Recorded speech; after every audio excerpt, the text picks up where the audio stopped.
Assalamualaikum warahmatullahi wabarakatuh. Yang terhormat Ibu Ferawati Fajrin, selaku dosen pengampu mata kuliah Bahasa Indonesia. Perkenalkan, nama saya Muhammad Arif Fauzan dengan NIM 2401030135. Saya dari kelas 1B Ilmu Komunikasi ingin mempresentasikan materi yang berjudul Analisis Peran Komunikasi Digital dalam Penyelesaian Konflik Pertemanan di Media Sosial.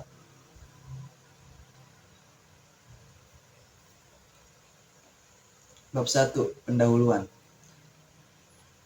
Ada latar belakang. Media sosial telah menjadi platform utama interaksi di era digital, membawa perubahan besar dalam dinamika sosial, ekonomi, dan budaya. Kemajuan teknologi informasi kemungkinan diakses informasi lebih cepat dan mempermudah interaksi melalui platform seperti Facebook, Twitter, dan TikTok. Meski demikian, komunikasi digital juga menghadirkan tantangan seperti konflik akibat kesalahpahaman atau kurangnya komunikasi nonverbal. Teknologi yang awalnya dirancang untuk mempermudah kehidupan terkadang disalahgunakan memunculkan dampak negatif, termasuk perilaku sosial menyimpang. Peralihan masyarakat modern ke new media mencerminkan kebutuhan akan efisiensi dan akses informasi yang cepat. Rumusan masalah. 1. Bagaimana karakteristik komunikasi digital memengaruhi dinamika konflik pertemanan di media sosial? 2. Bagaimana pengaruh media sosial terhadap konflik sosial pada masyarakat Indonesia? Tujuan penelitian. 1. Untuk menganalisis bagaimana karakteristik komunikasi digital mempengaruhi dinamika konflik pertemanan di media sosial. 2. Menganalisis dan memahami pengaruh media sosial terhadap perubahan sosial masyarakat di Indonesia. Selanjutnya ada manfaat penelitian. Memberikan wawasan mendalam mengenai dinamika konflik pertemanan di media sosial serta peran komunikasi digital dalam penyelesaiannya. Penelitian ini bertujuan untuk mengidentifikasi strategi komunikasi yang efektif yang dapat konstruktif dengan meningkatkan literasi digital. Penelitian ini juga berkontribusi pada pengembangan etika berkomunikasi di ruang digital untuk menciptakan lingkungan online yang sehat dan harmonis. Bab 2. Kajian teori. Di kajian teori ada komunikasi digital.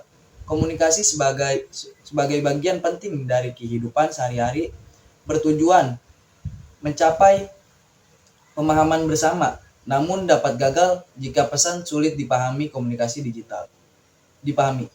digital yang lebih cepat dan nyaman dibandingkan komunikasi tradisional, memungkinkan pesan dikemas dengan cara yang menarik berkat fitur teknologi canggih. Era digital telah membawa perubahan besar dalam komunikasi sosial, menciptakan peluang baru, sekaligus menghadirkan tantangan dinamis untuk menghadapi perubahan ini. Literasi digital menjadi kunci dalam membangun generasi cerdas, kritis, dan mampu menyaring informasi secara bijak. Selanjutnya ada media sosial sebagai platform komunikasi.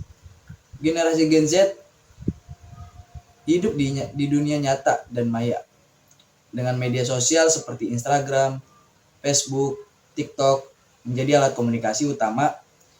Media sosial memungkinkan pengguna berbagi pendapat, berinteraksi, membangun hubungan melalui platform yang interaksi dan asinkron.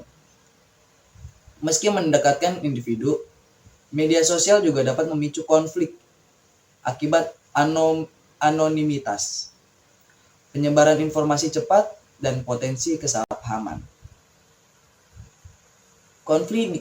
Selanjutnya ada konflik di media sosial. Konflik di media sosial sering terjadi akibat perbedaan pendapat, penyalahgunaan fitur atau kesalahpahaman penyampaian pesan. Menurut Berger and Caffey, komunikasi melibatkan ekspresi, interaksi, dan pengaruh yang berdampak pada kognisi, emosi, dan perilaku. Penyelesaian konflik memerlukan pemahaman konteks budaya, emosi, dan persepsi. Media sosial dapat menjadi alat untuk menyebarkan perilaku yang bermanfaat, sekaligus mempermudah komunikasi jarak jauh. Selanjutnya ada penyelesaian konflik dalam komunikasi digital. Di sini ada penyelesaian konflik dalam komunikasi digital melibatkan strategi seperti mediasi, negosiasi, dan klarifikasi pesan. Manajemen konflik bertujuan menciptakan pendamaian awal yang kemudian diperkuat dengan resolusi konflik untuk hasil yang lebih baik. Penelitian menunjukkan media interaksi dan media massa bisa berperan penting dalam menyelesaikan konflik dengan pemberitaan yang netral, objektif, dan perdamaian. Objektif dan fokus pada solusi. Meski ada tantangan, media juga mempromosikan perdamaian dan membantu mengurangi ketegangan. Seperti yang terlihat di Somalia, dengan mendukung jurnalisme perdamaian dan menjadi penghubung dalam konflik sosial yang rumit. Bab 3, metode penelitian. Di dalamnya ada pendekatan kualitatif, sumber data, teknik pengumpulan data, teknik analisis data.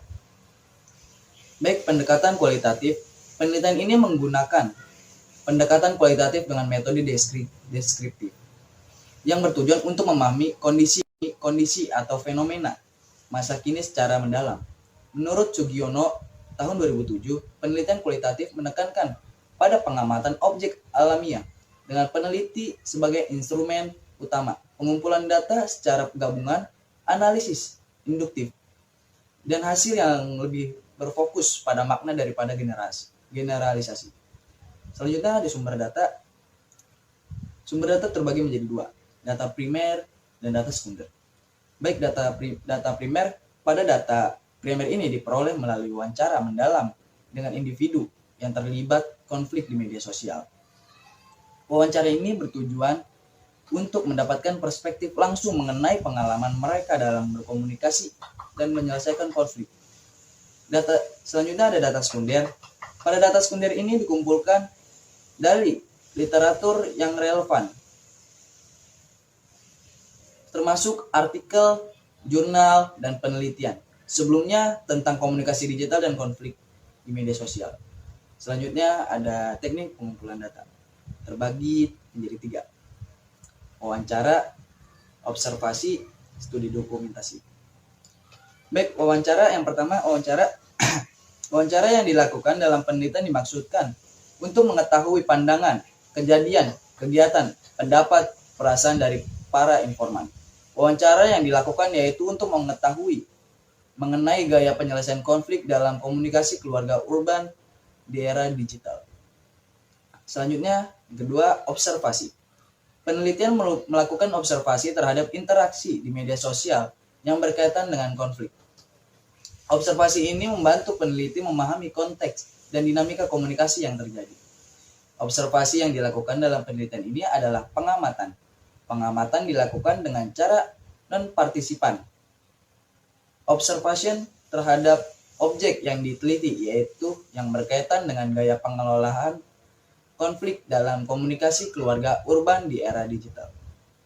Selanjutnya ada studi dokumentasi. Dokumentasi dalam penelitian ini diperlukan terutama untuk memperkaya landasan-landasan teoritis dan mempertajam analisis penelitian yang berkaitan dengan gaya penyelesaian konflik dalam komunikasi keluarga urban di era digital. Selanjutnya ada teknik analisis data. Teknik analisis data di sini terbagi menjadi 2, reduksi data, penyajian data. Reduksi data adalah proses menyederhanakan, memilih, memfokuskan, dan mengorganisasikan